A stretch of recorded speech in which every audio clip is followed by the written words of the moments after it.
여러분 안녕하세요. 왕좌의 게임 시즌3에 오신 것을 환영합니다. 오늘은 계속하여 왕좌의 게임 시즌3의 7화 소개할 건데요. 배우에 관련된 재미있는 이야기가 있습니다. 극중에 등장하는 서자 존 스노우의 배역을 다른 배우분이 맡을 뻔했는데요. 그 사람은 누구일까요? 이번 화에 등장하는 인물이기도 합니다. 한번 맞춰보세요. 네, 전편에서 루즈볼트는 잡아온 제이미를 킹스랜딩으로 보내기로 합니다.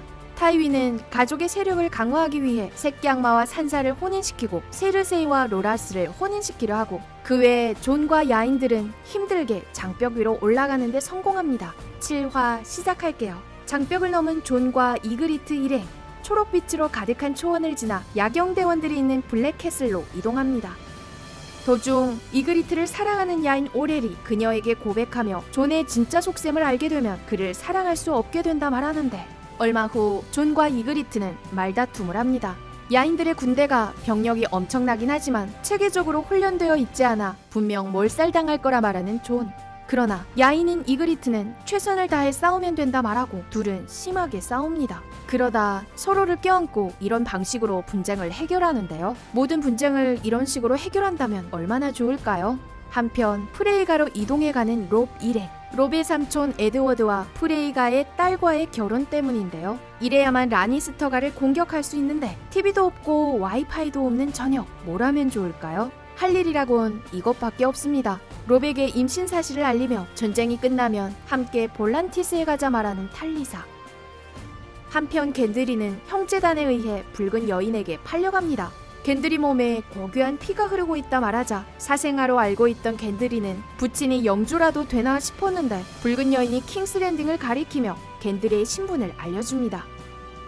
로버트 왕의 사생아임을 알게 된 겐드리. 한편 겐드리를 팔아넘긴 형제단에 화가 단단히 나 있는 아리아. 이때 정찰병이 들어와 근처에 소규모의 라니스터군이 있다 말하자 형제단은 그들을 사냥하러 갈 채비를 합니다. 분명 아리아를 스타크가에 데려다 주기로 했는데 형제단이 이런 식으로 나오자 아리아는 화가 나 동굴 밖으로 뛰쳐나갑니다. 이때 익숙한 그림자가 등 뒤에서 아리아를 잡았는데 그는 사냥개입니다. 사냥개는 어떤 목적으로 아리아를 잡은 걸까요? 다시 킹스랜딩으로 돌아와 새끼 악마에게 시집가야 하는 산사.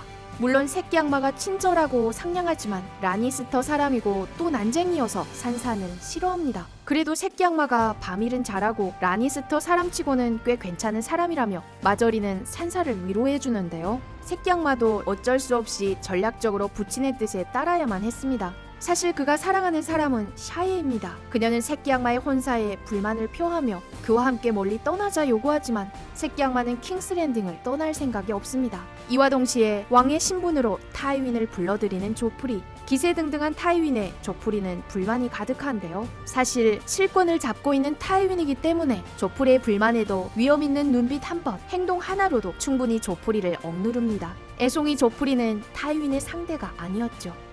바다의 한켠에서 데너리스는 노예 제도를 실시하는 다른 한 도시 윤카이에 도착합니다. 수호자 조라는 이 도시를 신경 쓰지 말고 에도라가자 말하는데요.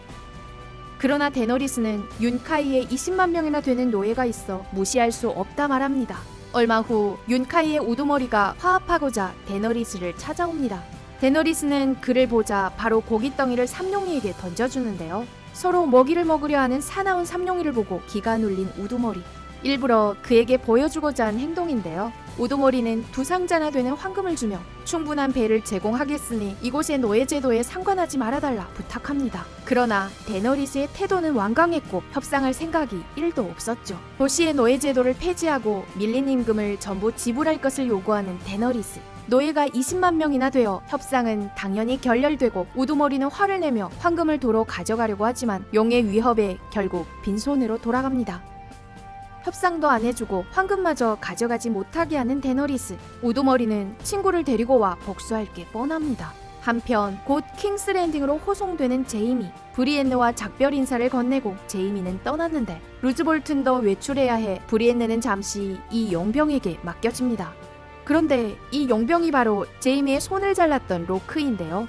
짐승만도 못한 로크가 브리엔느를 맡게 되면 분명 그녀에게 좋을 것이 하나도 없습니다. 제이미도 어쩔 수 없는지라 킹스랜딩으로 가고자 하렌헬성을 떠납니다. 그리고 불쌍한 태오는 램지에게 잡혀 갖가지 고문을 당하는데 이날은 웬일인지 램지가 예쁜 여자들을 고문실에 넣어줍니다. 막 흥분되며 기분이 좋아지려는데 좋으면서 불안한 기분이 드는 태온. 그렇습니다. 이것은 램지의 음모였는데요. 칼을 들고 태온에게 벌을 주겠다며 등장하는 램지. 태온, 여색을 탐한 죄로 하반신에 위기가 닥쳤네요. 이렇게 불쌍한 태온은 램지에 의해 눈앞에서 성기가 잘리고 맙니다. 다시 제이미에게로 돌아와 드디어 집으로 돌아가는데 왠지 마음이 불편해지는 제이미. 치료사에게서 로크가 브리엔느 가문에서 몸값을 받지 않을 거라는 말을 듣습니다. 일전에 제이미는 브리엔느 가문에 사파이어가 많다며 로크를 속였었는데요. 그녀를 놀이개로 삼다 버릴 거라는 말에 불안한 마음이 계속되자 제이미는 호송 담당자 왈톤을 찾아가 당신이 내 손목을 잘랐다 부친에게 말하겠다며 협박하여 일행은 다시 하리날 성으로 돌아갑니다. 이때 병사들은 모여 브리엔느와 곰의 결투를 구경하고 있었습니다. 딱 봐도 위태스러운 상황인데 로크를 포함한 병사들은 흥미진진하게 보고 있는데요. 위험한 순간 브리엔느를 구하려 제이미가 경기장 안에 뛰어 들어갔지만 예전의 제이미가 아닌지라 곰과 대결하기엔 무리였는데요. 제이미가 곰의 공격을 당하려는 찰나 화살이 날아와 곰에 꽂힙니다. 호송대장 왈톤이 쏜 화살인데요. 루즈볼튼이 제이미를 안전하게 킹스랜딩으로 호송하라는 명을 내렸기 때문에 의무를 다해 제이미가 다치지 않게 한 것입니다. 곰에게 당하지 않고 어렵게 경기장 밖으로 나온 제이미와 브리엔느. 로크와 대립하며 타이윈의 명성을 내세워 끝내 브리엔느를 데려가는 제이미.